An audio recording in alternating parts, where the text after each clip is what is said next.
What's going on, everybody? Rob Ferrari in Las Vegas, Nevada. See, right there, Las Vegas. Behind me, I've got a 458 rental car that I just scored from a company that's not mine. Just doing a little bit of market research here because in Vegas, they seem to make offers that are too good to be true. And I've been in the business for 15 years. When something's too good to be true, there's usually a reason. Now, this car behind me was $600 for a day with 175 miles and no security deposit. That doesn't make good business sense. So, because it's not even profitable. Let's see if we can figure out what the business model is. So, car from 20 feet, looks good, it's on point. A bunch of little like nicks and scratches, but that could happen on any car. That's I can't pretend like that that would be an issue to me if I rented this car. This doesn't line up clearly. The guy, I think one of my bigger problems was the guy was feeding me lines of BS. He told me that that was normal over there. And when it came to this side, I said, why is this line not like that? His answer was simply, the car flexes, that's perfectly normal. He made up a story about the horses being stolen all the time. I've had 6 or 8 458s, never had a horse stolen. Told me he made 100 of them and they were all stolen. So still, again, don't believe him. But this one hasn't been stolen, he said, because it's been welded on. Some of the stuff that concerned me, he sells insurance for $150 to people from New York who don't have insurance, or to people from Europe. I asked him why I couldn't purchase the insurance for the car, just to have an extra layer. He told me you're not allowed to double insure a car. I inquired why you can't double insure a car, because when I travel, Hertz tries to sell me insurance when I already have insurance. It's just what they do. I don't know what the issue was there. Then I asked if I could use Amex Premium Car Rental Protection, and they said no, they don't accept it because Amex takes a year to pay. So when I started digging into it a little bit on the insurance end, I started talking about good, thanks.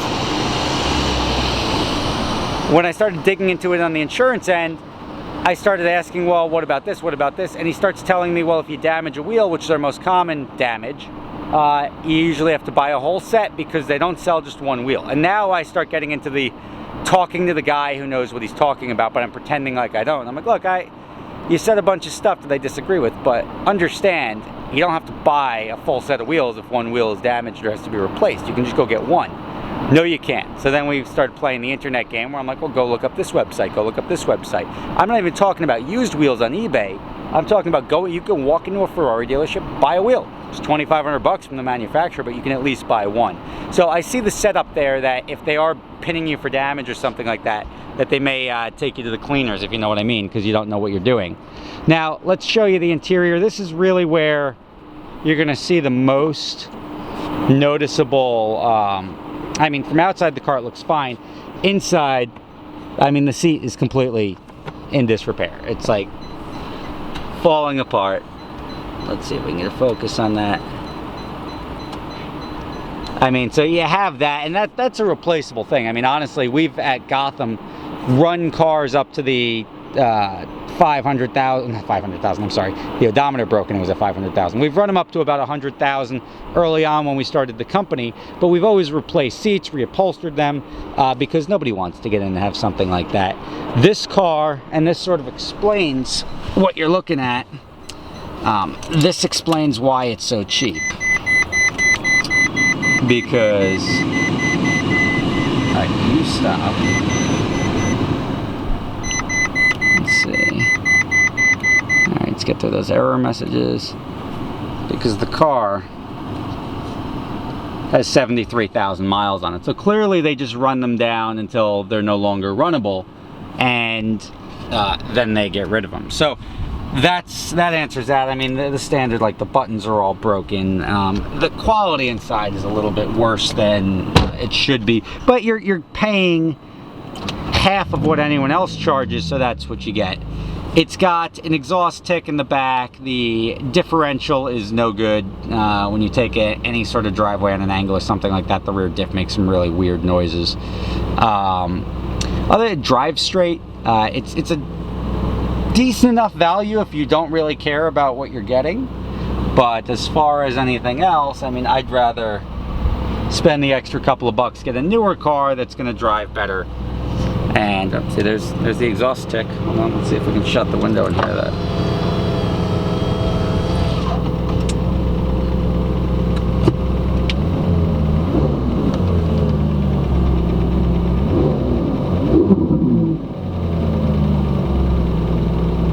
So you've got that. These are the major things that I've noticed. You got that exhaust tick.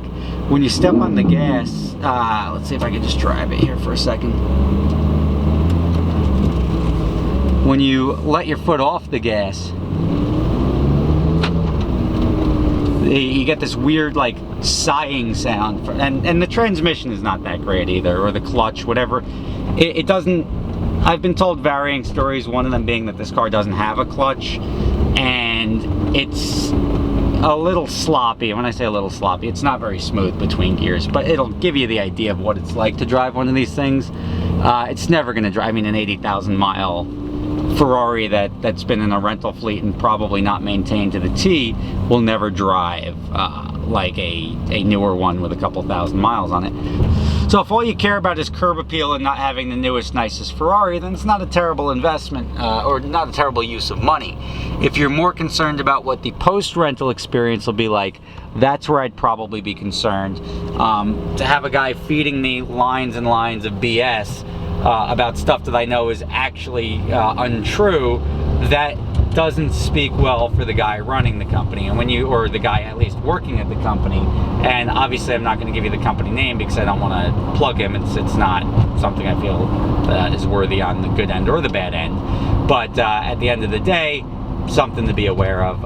You get what you pay for, and when you do business with somebody, especially on a smaller level with no security deposits, and they didn't bother running my insurance or anything like that, you're really running the risk of relying that you're going to do a decent transaction with a decent person. I didn't really get that vibe. So that's my experience. That's what you get for 700 bucks in Vegas. You get a Ferrari for the day, which, you know what, whatever.